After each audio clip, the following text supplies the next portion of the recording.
des programmes de reforestation et d'agroforesterie communautaire chez Up2Green Reforestation, qui est une ONG française.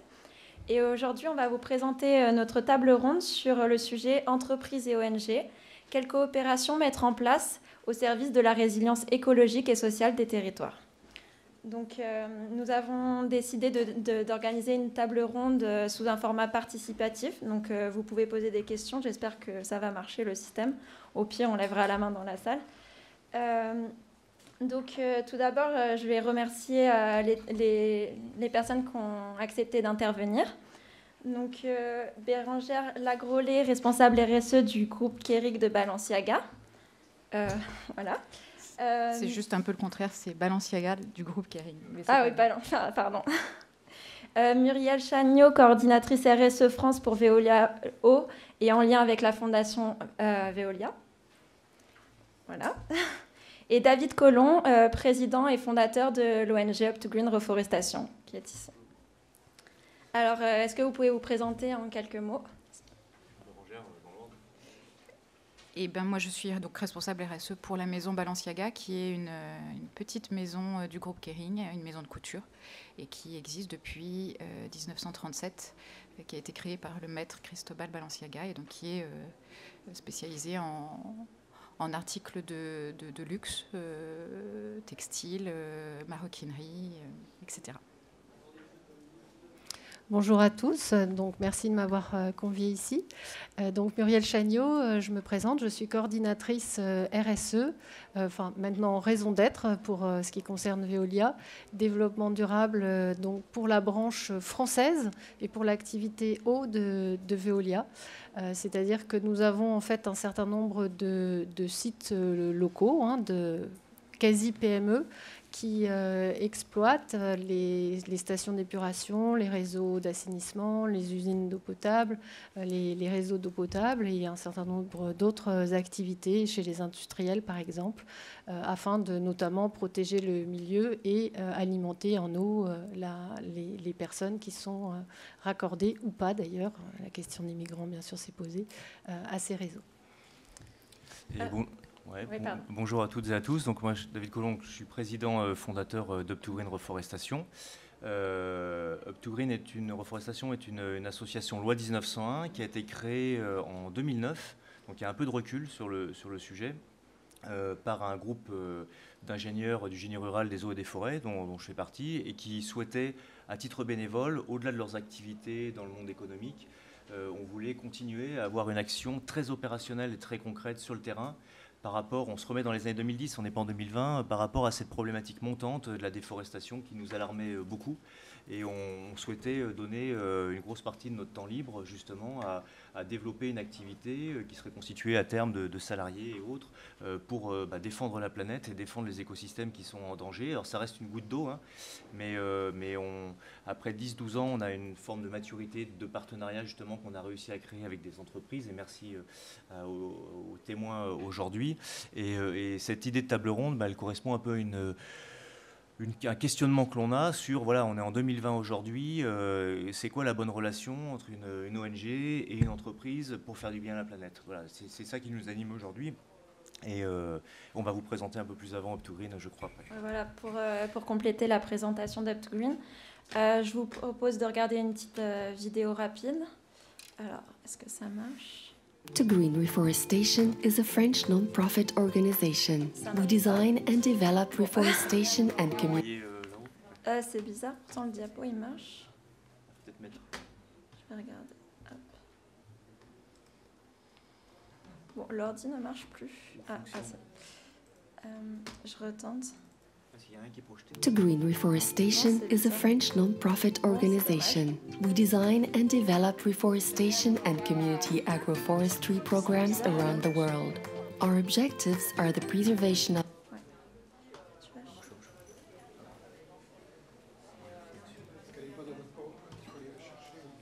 Ouais, elle est là, mais je la mets en plein écran, mais il se passe rien. Il faut que ce soit dedans le PowerPoint. Oui. On ne peut pas s'affranchir dans la technique.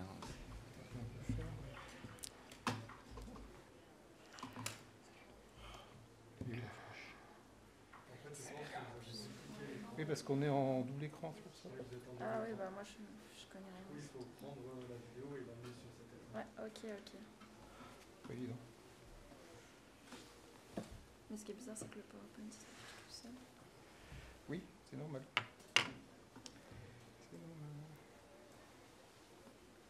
Bon, attendez. Je fais autre chose.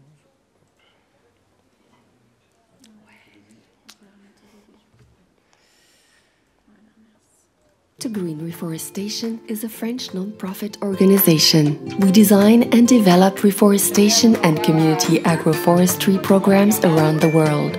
Our objectives are the preservation of biodiversity and ecosystems, water management and protection, soil rehabilitation, sequestration of atmospheric CO2, and, of course, the subsistence and well-being of local populations and the education of current and future generations.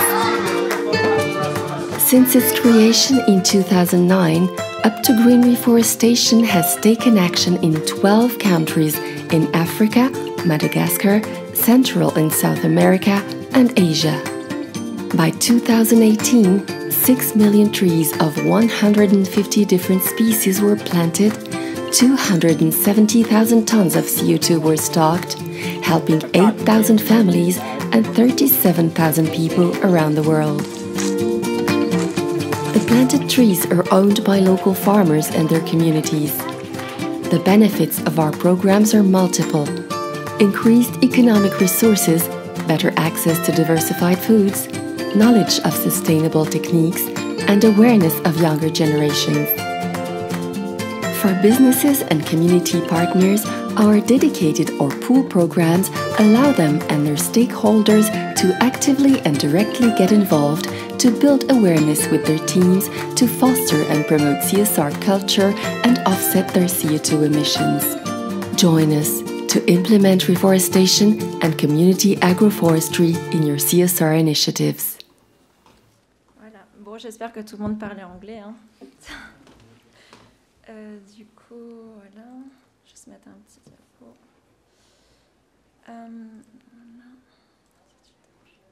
Alors, pour introduire la problématique de notre thème, tout d'abord, on s'aperçoit chez Up to Green Reforestation que la plupart des entreprises qui voudraient nous soutenir dans nos programmes viennent en premier pour la problématique climat et les compensations carbone et tous ces enjeux-là.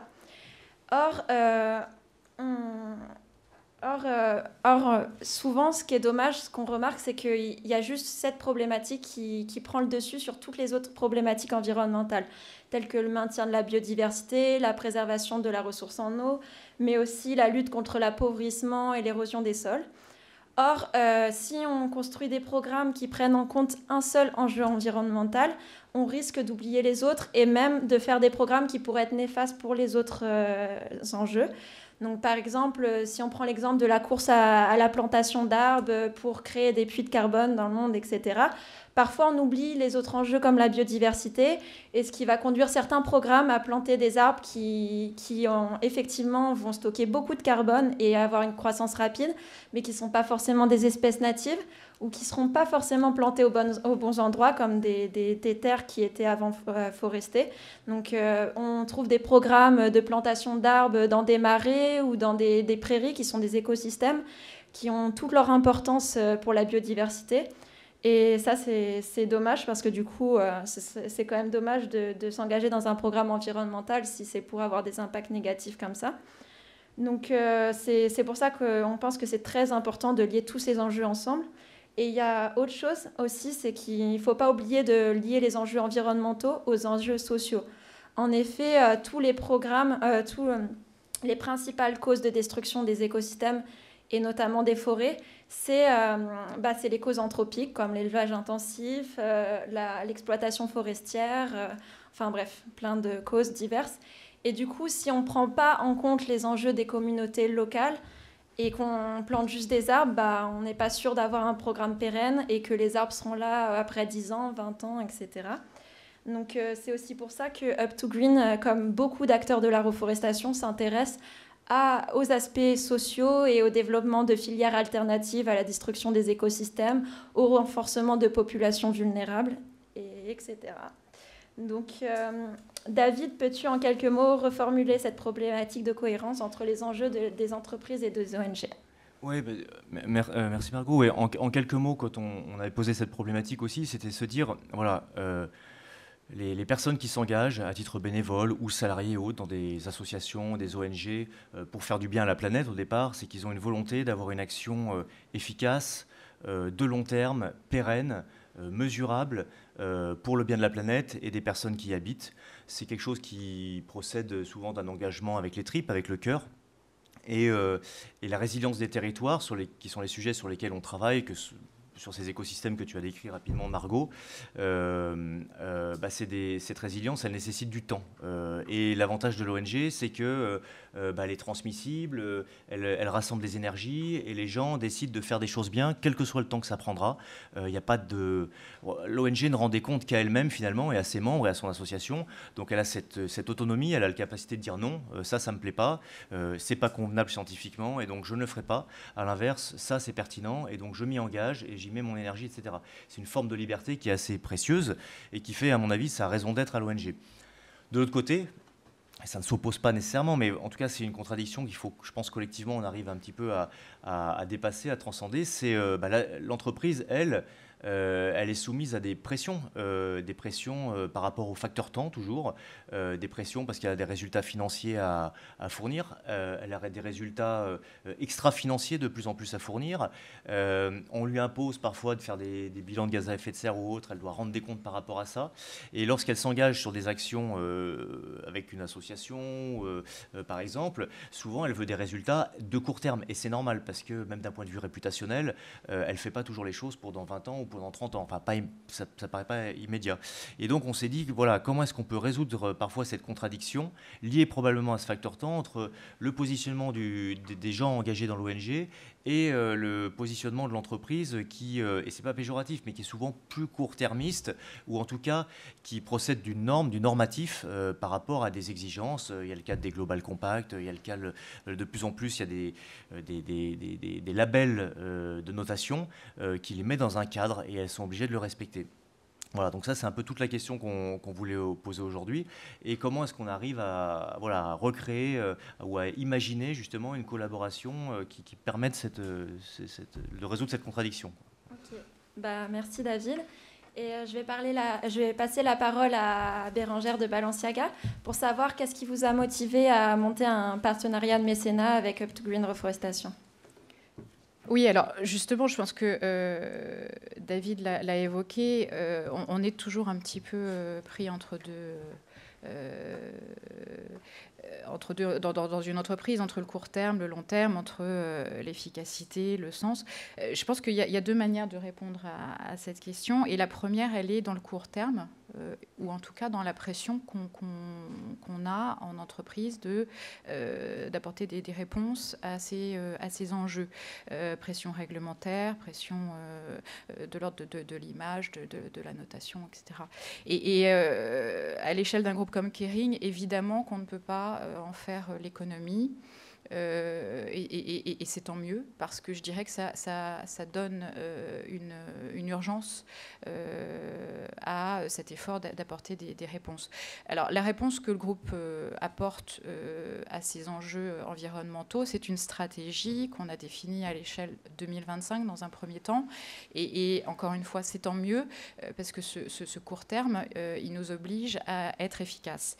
Donc, on a des enjeux, nous tous, les maisons du groupe, et dans le domaine dont on parle, les émissions de carbone et la réduction de l'impact carbone, on a un objectif de réduction de 50% de notre empreinte carbone à échelle 2025. C'est considérable. Et donc, il nous faut trouver des solutions, des solutions de l'ordre opérationnel dans nos produits, dans nos activités, dans notre supply chain, dans nos propres sites, même s'ils ne sont pas très émetteurs. Et puis, bien sûr, dans ce qui va être résiduel et dans le mécanisme de compensation. Et c'est là qu'on va peut-être gagner cette liberté et ce deuxième niveau du sens et du choix, donc à l'échelle de la maison cette fois. Donc évidemment, j'y reviendrai si vous le souhaitez, mais on a déjà cette première action qui est nécessaire de réduction de l'impact carbone. La compensation ne vient que dans un second temps sur ce sur quoi on ne peut pas complètement agir. Et donc, ces émissions résiduelles, à l'échelle de la maison, je me suis dit qu'il y avait un sens à y travailler plutôt au travers d'une relation avec une association, une ONG, parce que ça ferait plus de sens, parce que ce serait aussi une manière d'associer nos collaborateurs, c'est très important ça, j'y reviendrai, à ces objectifs, ces enjeux. Et dans un second temps aussi nos clients.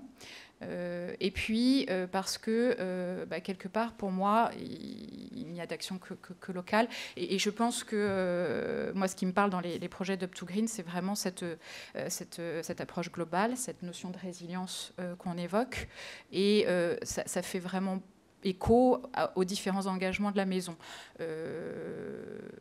On y reviendra peut-être en détail, mais le projet qu'on a choisi de soutenir au travers d'Up to Green, c'est un projet en Inde et il fait sens à plusieurs, dans plusieurs directions. Évidemment la reforestation, mais aussi la cause des femmes, mais aussi la cause de la nutrition, etc. Donc cette approche globale de la résilience locale, c'est vraiment pour nous un objectif au travers de ce partenariat. Et voilà, quelque part, c'est pouvoir, moi, dire aux collaborateurs de la maison, cette année, on a planté 4000 arbres, ça fait vivre tant de familles, il y a X femmes qui parviennent à s'émanciper au travers de ce projet, etc., etc. Et tout ça dans une province dans laquelle, en plus, on a une activité de broderie pour la maison. Donc voilà, je pense qu'il y a un mélange de causes à ce partenariat. Merci Bérangère. Je reparlerai un peu plus tard des programmes, dont le programme de l'Inde qu'elle vient d'énoncer. Donc Muriel, vous qui avez une vision de la RSE dans un groupe du secteur de l'environnement, comment conciliez-vous les enjeux à long terme des ONG avec les contraintes économiques des entreprises qui peuvent pousser à une gestion plus sur le court terme? Alors c'est une question effectivement très, très pertinente.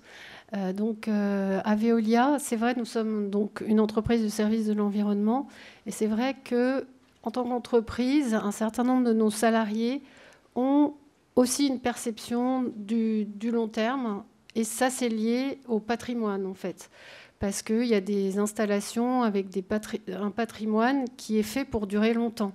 Il est construit à 30, 40, voire 100 ans pour certains réseaux. Voire même pour certains emplacements, certaines ressources, ça date de l'époque des Romains ou avant. Donc cette notion de temps long, elle existe.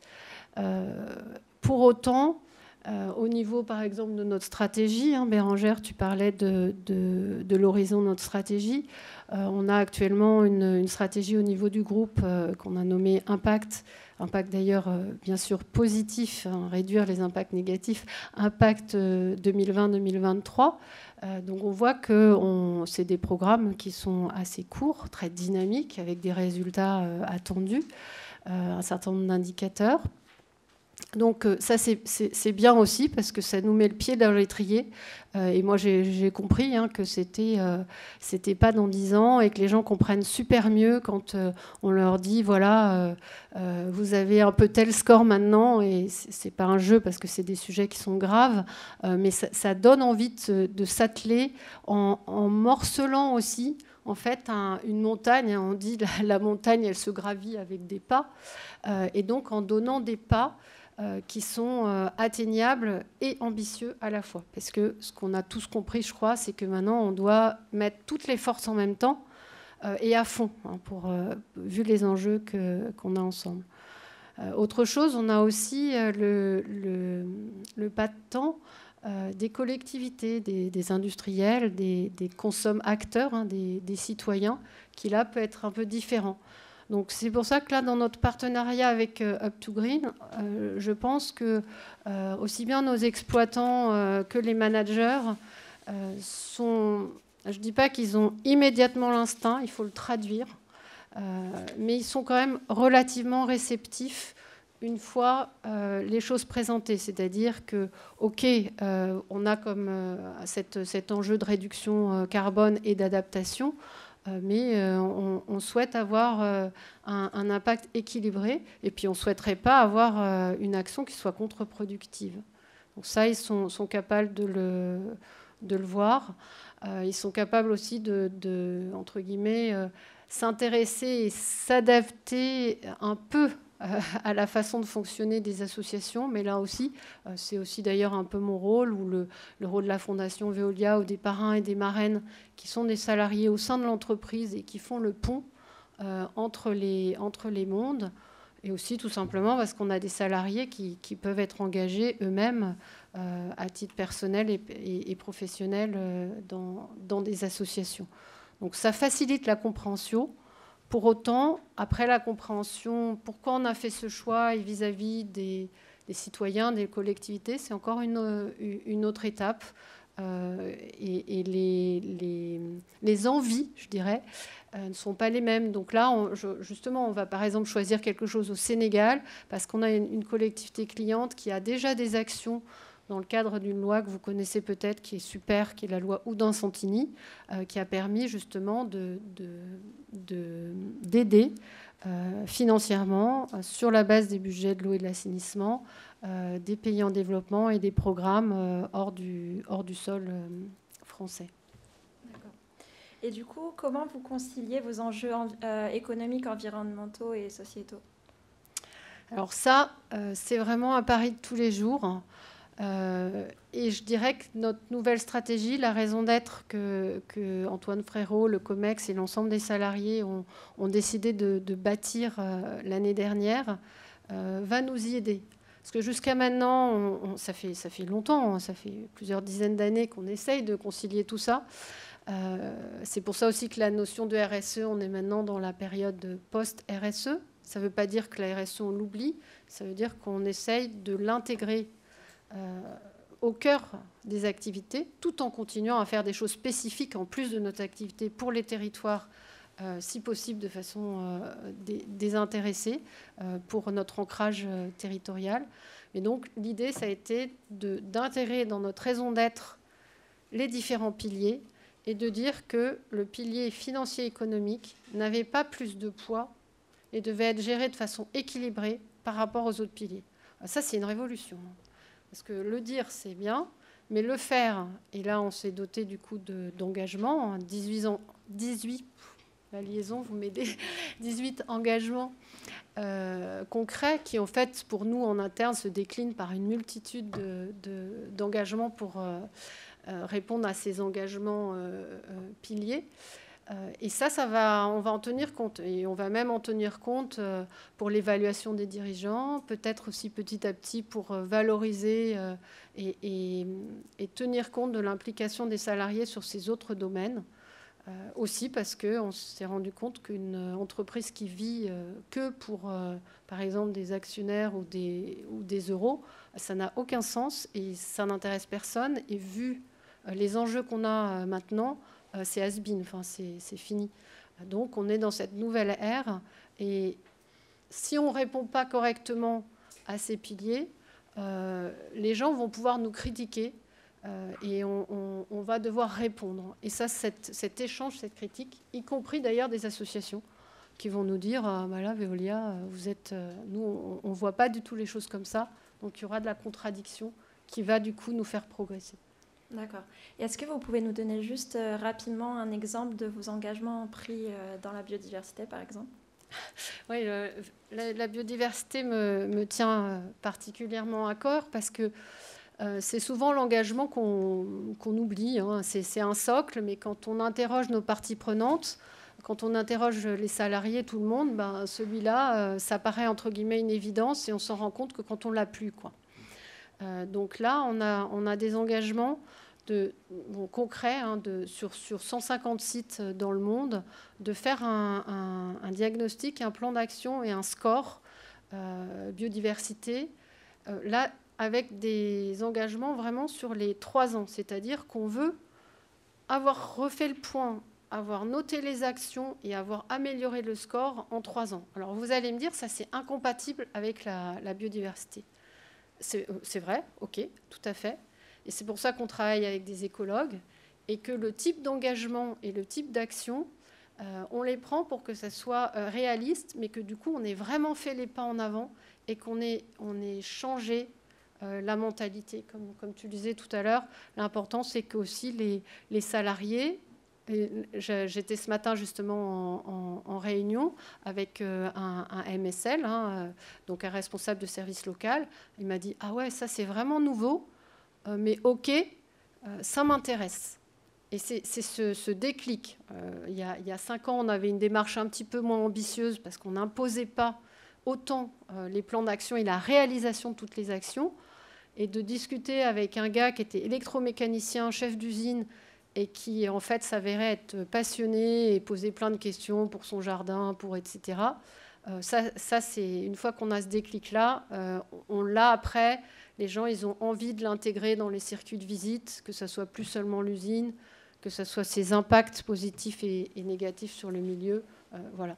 Donc c'est ce type de déclic. Travailler avec Up2Green, ça nous les facilite aussi. Il y a des associations comme ça, elles sont faites pour ça, quoi. Et c'est pour ça qu'on a envie de travailler avec elles. Elles ont cette mentalité, et c'est ce type de mentalité qu'on souhaite impulser et généraliser dans l'entreprise. Ok, merci. Du coup, là, on a 2 exemples d'entreprises et leur motivation pour nos programmes. Mais David, tu nous disais que souvent, les entreprises venaient un peu trop souvent pour de la compensation carbone ou des choses comme ça. Est-ce que tu peux nous résumer un peu les différentes sources de motivation pour venir nous soutenir? Oui, non, mais c'est très intéressant. Ouais, effectivement, pour nous, avec une vision ONG, parfois c'est assez amusant parce que là on était sur le stand Up2Green là pendant le salon. Effectivement, on s'aperçoit que 95% des entreprises qui viennent nous voir, nous solliciter, c'est toujours rigolo, le point d'entrée, c'est souvent le carbone. Alors que vous avez vu en image nos engagements associatifs sur le terrain, c'est le travail avec nos ingénieurs agroforestiers, c'est monter avec des populations, des partenariats, ça prend du temps, identifier les parcelles, garantir que le foncier existe et est pérenne, c'est identifier les problématiques qui sont liées effectivement à la problématique de biodiversité, de ressources en eau, de stabilisation des sols. Il faut identifier les espèces qui vont se marier ensemble et les essences qui vont fonctionner. Donc c'est un gros travail d'ingénierie. Et ensuite, lorsque les programmes sont lancés, on s'aperçoit que les vertus, elles sont immenses. Tu l'as dit, Bérangère, on a des vertus sociales fantastiques où on voit des populations qui se réapproprient leur espace et qui ne voient plus l'espace, et notamment l'arbre, comme uniquement une ressource de bois de chauffe, mais qui commencent à l'intégrer dans une économie locale. Et on voit réapparaître finalement sur des échelles de temps qui peuvent être assez rapides des effets de biodiversité qui sont assez étonnants.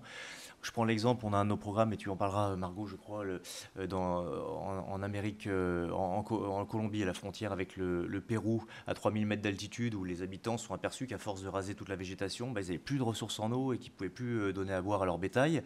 Et là, finalement, en 3-4 ans, en replantant et en reboisant sur des espèces qui sont à pousse assez lente, parce qu'on est quand même à 3000 mètres d'altitude, ça pousse lentement, on a une recaptation des nuages de pluie, on arrive à réinfiltrer l'eau, donc on peut avoir des effets mesurables. Et à côté de ça, on nous dit, alors le carbone, voilà. Donc c'est ça qui est parfois un peu frustrant, même si, dès le départ, sur les projets de reforestation, ça a été un des enjeux, d'ailleurs, toutes les associations et entreprises qui sont lancées dans la reforestation au début des années 2000, c'est quel référentiel pour l'évaluation carbone. Vous connaissez tous, il Il y a eu les référentiels REDD, REDD+, pour faire du comptabilisation carbone, mais c'est des programmes, ça coûte très cher, sur souvent des très grandes surfaces, et puis ça peut avoir, comme j'explique souvent, des effets un peu pervers, parce que ça pousserait une notion de productivité carbone des espaces, et si on se lance dans la productivité carbone, alors on va commencer à sélectionner des espèces à fort stockage carbone, on va limiter la diversité, etc. Tout. Alors bien sûr, on a des programmes comme la mangrove et autres qui sont focus carbone. Moi, ça, c'est la première motivation, c'est le carbone. La deuxième motivation, on ne va pas y revenir, c'est les groupes. Quand je dis les groupes entreprises, c'est industriels. On a travaillé avec des banques aussi, etc.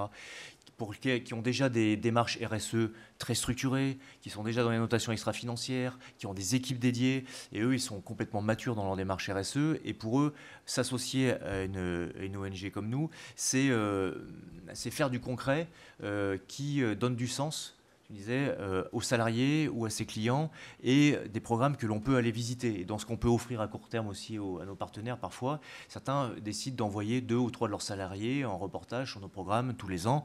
Et ça, c'est un moyen de faire de l'opérationnel et du concret avec l'entreprise. Et puis le troisième cas de figure qu'on voit aussi apparaître, c'est ça procède d'une envie, quoi. C'est le dirigeant, plutôt, alors là, on est plutôt sur les PME ou les ETI, les plus petites entreprises, le dirigeant qui lui a envie de faire quelque chose, comme nous on l'a fait en s'engageant bénévolement dans une ONG d'ailleurs, hein. Le dirigeant qui dit moi j'ai envie de faire quelque chose, ça tombe bien, vous existez, on s'est rencontrés souvent par le hasard de la vie, et j'aimerais faire quelque chose avec vous. Et là c'est un peu le pied dans la porte, c'est tiens, il veut faire quelque chose avec nous. Et là, nous, c'est l'occasion de faire de la pédagogie, et c'est peut-être ça aussi le rôle de l'ONG, c'est faire un peu de la pédagogie pour sortir de ce tout carbone ou ce tout mesurable, et dire voilà ce qu'il y a dans les programmes, regardez, c'est pas que ce que vous imaginez. Voilà. Et par cette pédagogie, on peut amener des entreprises à rentrer dans une démarche de structuration de leur RSE, voire même de la création d'une fonction dédiée.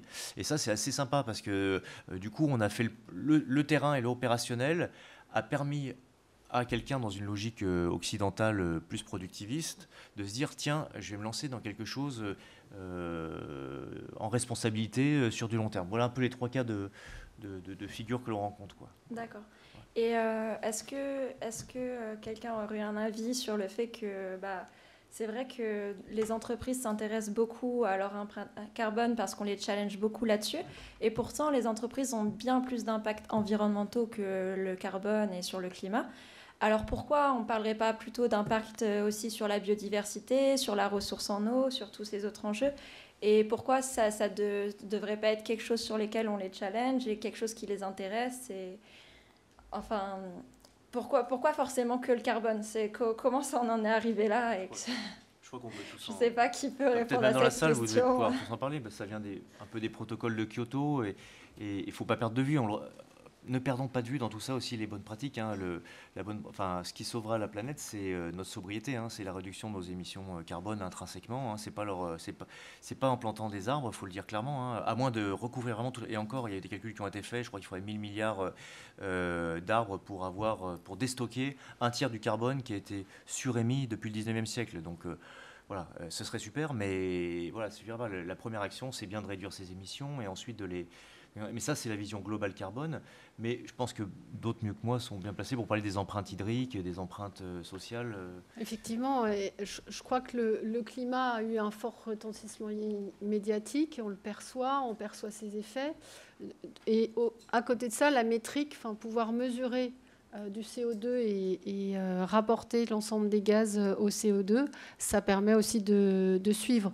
C'est plus compliqué dès qu'on est dans des indicateurs plus sociétaux, plus sur la biodiversité, mais il y a bien ce parallèle qui est fait. Donc, pour compléter aussi ce que je disais sur nos engagements en biodiversité, par exemple, l'idée était aussi de passer au zéro phyto, parce qu'il y a encore des sites dans le monde qui peuvent utiliser du phyto. Ça, c'est mesurable, c'est palpable, et les gens font bien le lien. Il y a quand même d'autres questions qui sont importantes pour les entreprises, les perturbateurs endocriniens, les produits chimiques, les micropolluants, les plastiques. Donc je crois que ce n'est pas uniquement au niveau du climat. Par contre, c'est vrai qu'une association, peut-être Up to Green, reforestation, agroforesterie, forcément aussi, les entreprises, pour l'instant, associent plus encore l'arbre à la captation de CO2. Je crois qu'avec tous les livres et toutes les belles histoires qui se racontent maintenant autour de l'arbre, autour de ces rôles multiples, c'est aussi quelque chose qui peut évoluer. Oui, sur l'agrodéveloppement, parce que parfois on parle de ça, ou agroforesterie, typiquement les sujets de mangrove, effectivement la mangrove est intéressante parce qu'elle a une capacité de stockage carbone importante, mais son principal enjeu, outre la biodiversité qui elle a des effets quand même assez fantastiques et mesurables, c'est d'empêcher le biseau salé, donc l'eau de mer, de rentrer dans les terres et donc de polluer les ressources en eau d'eau douce. Ça c'est un des principaux effets et c'est essentiel. On s'aperçoit aussi, il y a des aberrations. Au Sénégal, à côté de la Casamance, là où on s'est lancé dans des programmes plus de riziculture. Alors mesurer le carbone sur la riziculture, c'est assez inintéressant. Pourquoi ? Parce qu'on s'aperçoit qu'au Sénégal, ils mangent essentiellement du riz qui vient de Chine, alors qu'au Sénégal, vous avez des espèces endémiques de riz qui mériteraient d'être redéveloppées en local et qui ont des vertus en plus nutritives bien supérieures. Eh ben, ils reçoivent par avion de la poudre de riz, les gens au Sénégal. Voilà, ça c'est des perceptions opérationnelles de terrain, et quand on arrive à agir là-dessus, d'un point de vue opérationnel, c'est sympa. Et ça peut pas se résumer effectivement à une question de carbone, on est sur de l'empreinte nutritive. Voilà. Mais le carbone ne donne pas toute la dimension affective, vous voyez, émotionnelle de tout ça, quoi. Moi, je voudrais compléter en donnant un autre exemple, parce que ça fait quand même un petit moment qu'on a cessé de ne s'intéresser qu'au carbone. Et dans le groupe, on utilise un outil de comptabilité environnementale qui s'appelle l'IPNL, Environmental Profit and Loss, et qui est en fait un véritable calculateur de notre empreinte globale. Qui tient compte de l'ensemble des matériaux qu'on utilise au travers de nos collections, et qui délivre une image complète en fait de notre empreinte, non seulement carbone, mais sur tous les autres critères. Donc ça nous permet de déployer derrière des actions, dont la réduction des émissions carbone, mais pas seulement. On a pour enjeu de diminuer cette empreinte globale de 40% toujours à échéance 2025. Donc je crois que ça, c'est quand même quelque chose qui est en train de progresser, cette idée d'une approche plus globale de l'impact. D'accord. Ok.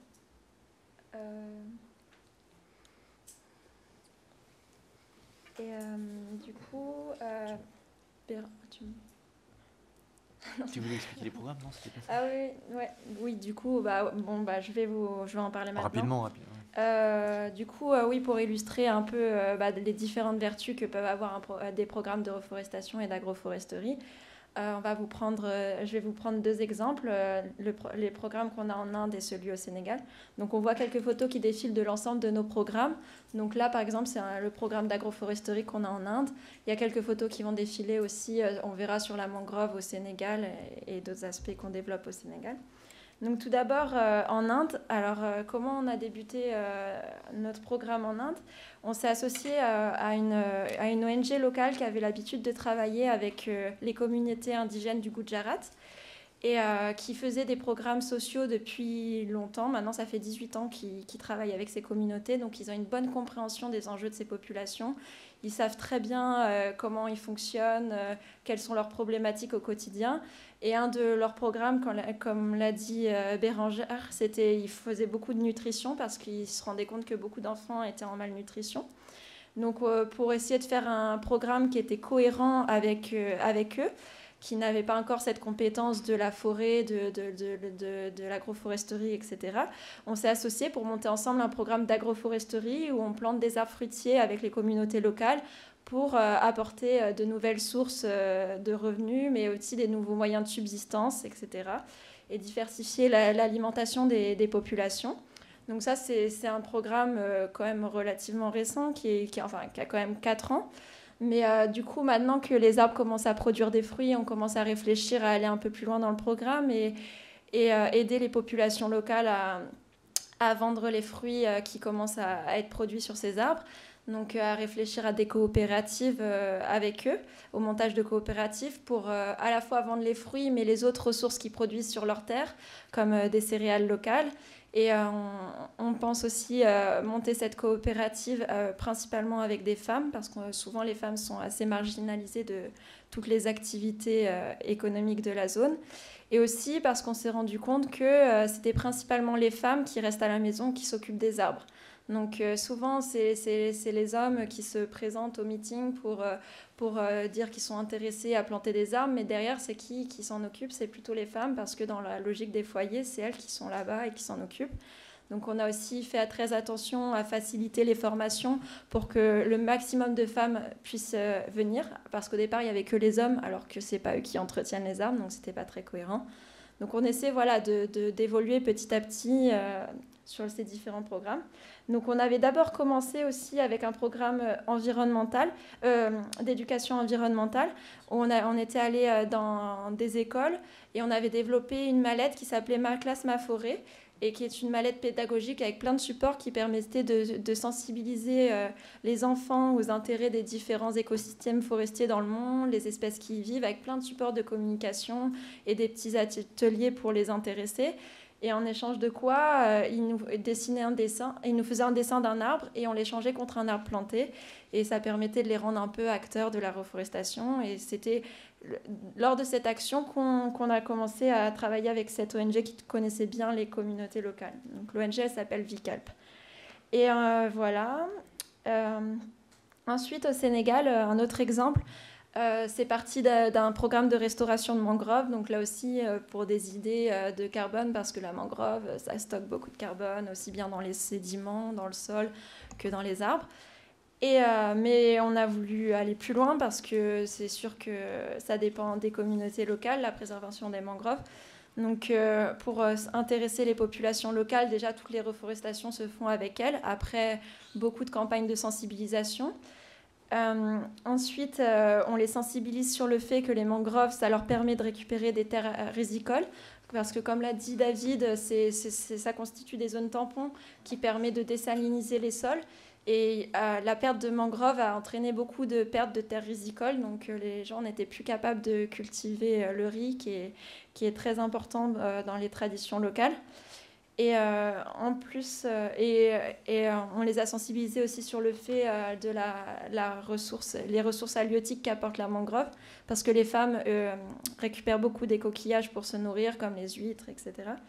Et du coup, voilà, donc la riziculture, pour d'autant plus les sensibiliser, on s'est rendu compte, comme disait David, qu'ils plantent maintenant plus que des espèces asiatiques qui ont été distribuées pendant des années et des années pour leur productivité, mais qui s'avèrent de moins en moins résistantes à l'environnement local, donc aux maladies locales et au changement climatique, alors que l'espèce native qui s'appelle le riz de Casamance est beaucoup plus adaptée aux sécheresses, donc répond mieux aux enjeux climatiques. Donc on a reconstitué une banque de semences, redistribué ces semences, et on est en train de tester, de refaire des parcelles de riz avec les communautés locales. Et voilà. Et ensuite, on est aussi en train d'initier un programme de miel de mangrove.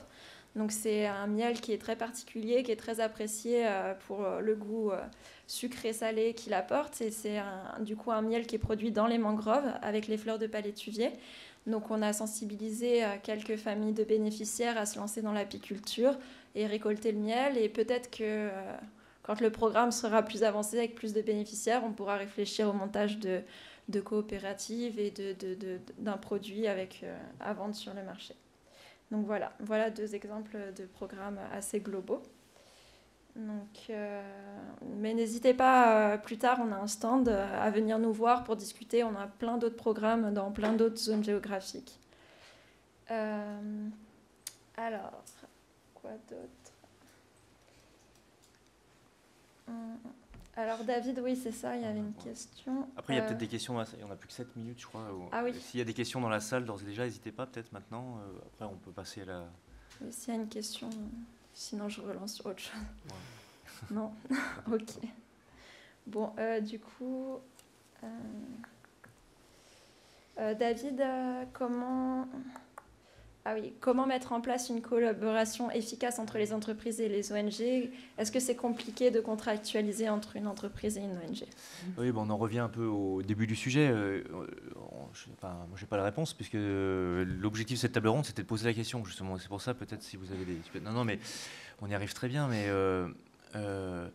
bon, déjà, l'ONG, l'association, elle fait le grand écart, là, entre 2 types de contractualisation. Margot vous l'a dit, il faut qu'on arrive sur le terrain, de façon opérationnelle, à donner un cadre à des gens qui sont organisés en famille, en district, parfois en Inde, ou en village.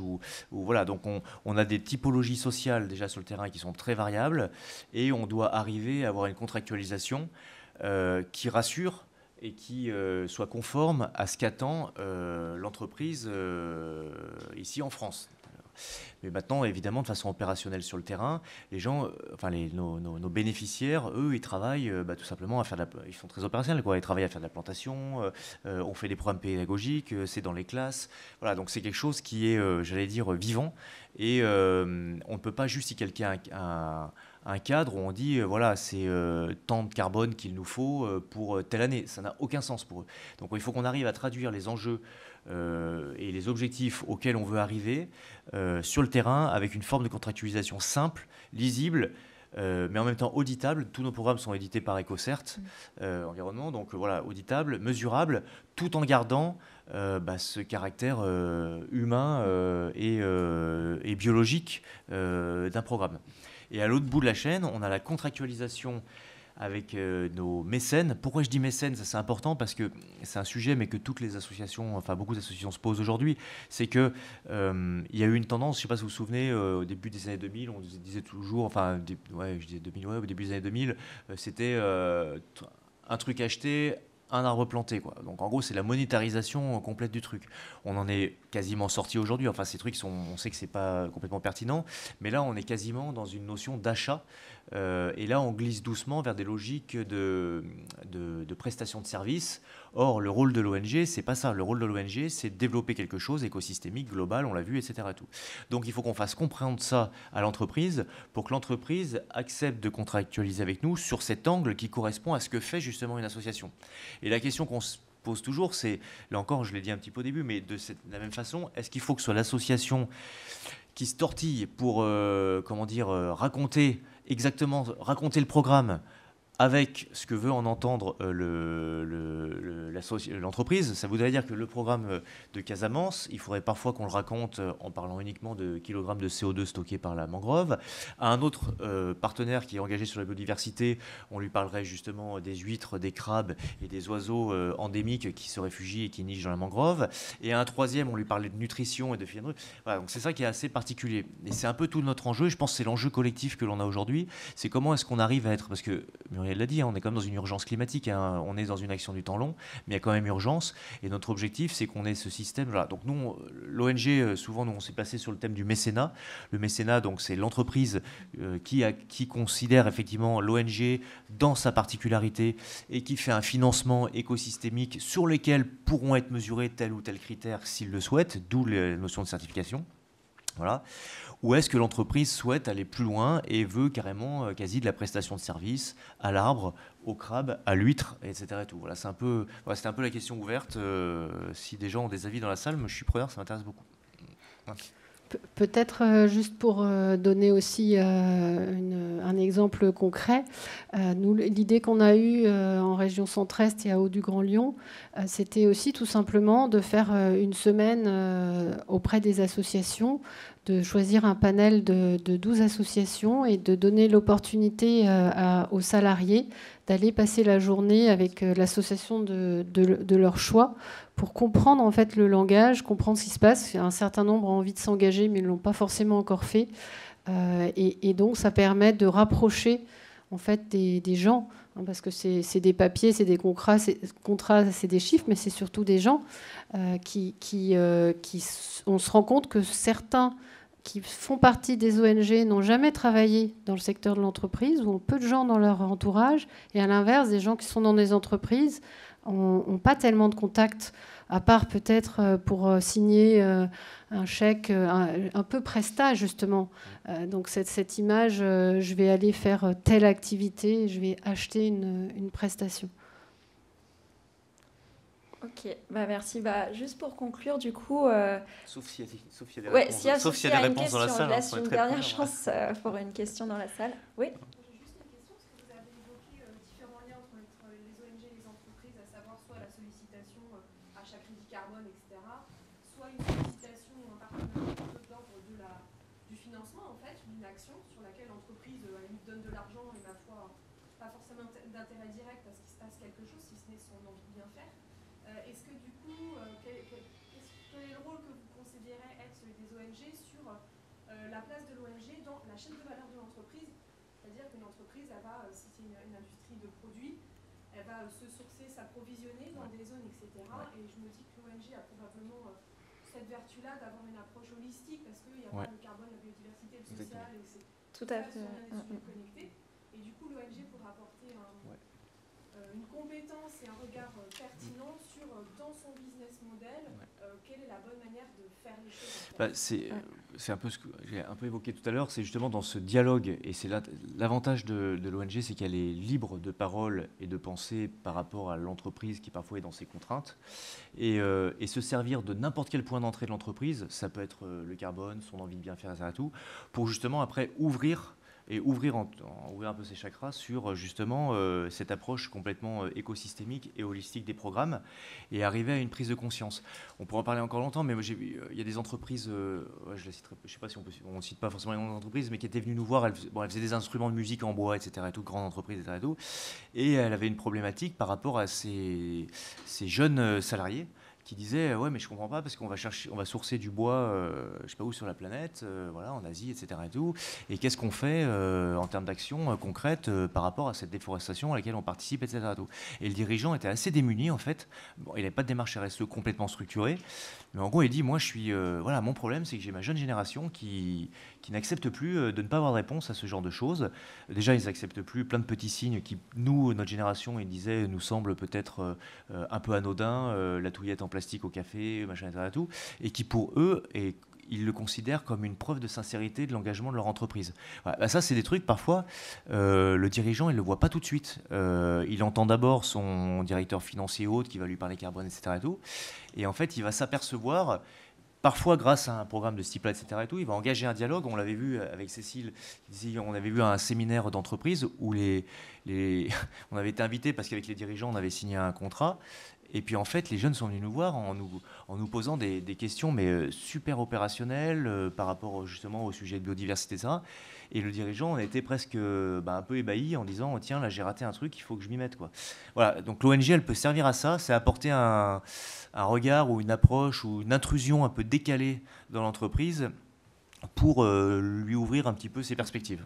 Je pense que ce que tu voulais dire, c'était aussi par rapport aux démarches d'insetting, d'aller vraiment au cœur de l'activité. Ça dépend des entreprises. Après, nous, on est vraiment spécialisés dans la reforestation et l'agroforesterie. Donc, si demain, quelqu'un qui fait du chocolat ou du café ou voilà, veut voir comment il peut convertir les parcelles de ses fournisseurs vers des démarches plus durables, comme du cacao sous forêt, etc., ça peut tout à fait rentrer dans ce que font les ONG, mais après, ça dépend des opportunités de qui vient nous voir. On ne peut pas revoir la façon de faire des ONG quand ça sort de notre domaine de compétences. Et je suis désolée, mais il va falloir conclure parce qu'on a déjà dépassé. Mais s'il y a des gens qui veulent continuer le débat sur notre stand, tout le monde peut venir et on peut discuter de ça. Merci beaucoup.